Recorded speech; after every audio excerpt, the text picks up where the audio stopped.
Je suis une docteure Sylvie Royen-Parola, je suis psychiatre, spécialiste du sommeil, membre fondateur du réseau Morphée.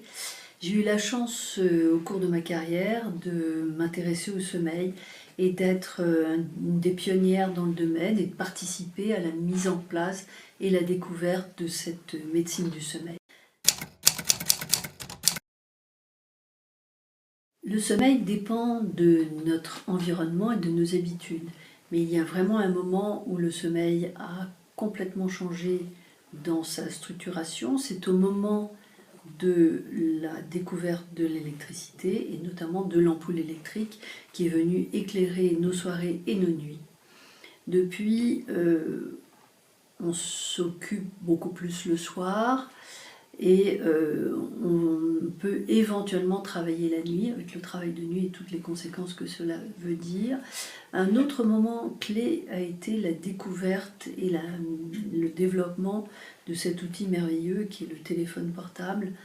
Le téléphone portable, c'est un petit soleil qui est près de nos yeux et qui éclaire non seulement nos yeux mais nos nuits. Et là, c'est un vrai souci parce que ça change complètement notre rapport au monde, d'autant qu'il y a, au travers de ce téléphone, une interaction avec les autres, des interactions sociales et une information qui est sans cesse renouvelée, donc une stimulation qui est extrêmement importante. Oui, le sommeil, c'est quelque chose qui est absolument indispensable à notre vie. En fait, l'homme éveillé n'a aucune valeur s'il n'y a pas l'homme endormi. L'homme endormi va lui permettre de se construire, d'élaborer toutes ses réponses à un environnement qui change, de réagir au stress, de réagir à nos nouvelles rencontres, mais aussi à rééquilibrer nos systèmes cardiovasculaires, rééquilibrer notre système métabolique, donc ne pas grossir par exemple, mais aussi jouer un rôle très fondamental dans les défenses immunitaires ou dans notre équilibre psychique et neurologique. Donc le sommeil, ça fait vraiment partie de notre vie, c'est notre face cachée qui est totalement fondamentale.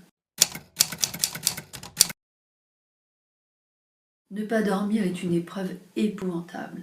Depuis la nuit des temps, on utilise des produits ou des substances pour dormir, que ce soit la morphine, l'alcool. Et là maintenant, on a des somnifères qui jouent ce rôle, qui sont beaucoup plus cadrés, beaucoup plus utilisés d'une façon rationnelle, disons.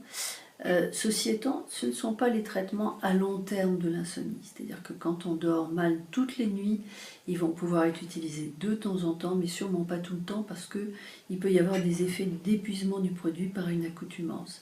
Néanmoins, ce sont des produits qui peuvent sortir des gens de situations difficiles, notamment dans la dépression, et il faut aller au-delà, disons, de la réticence du départ pour pouvoir les prendre sur de courtes périodes.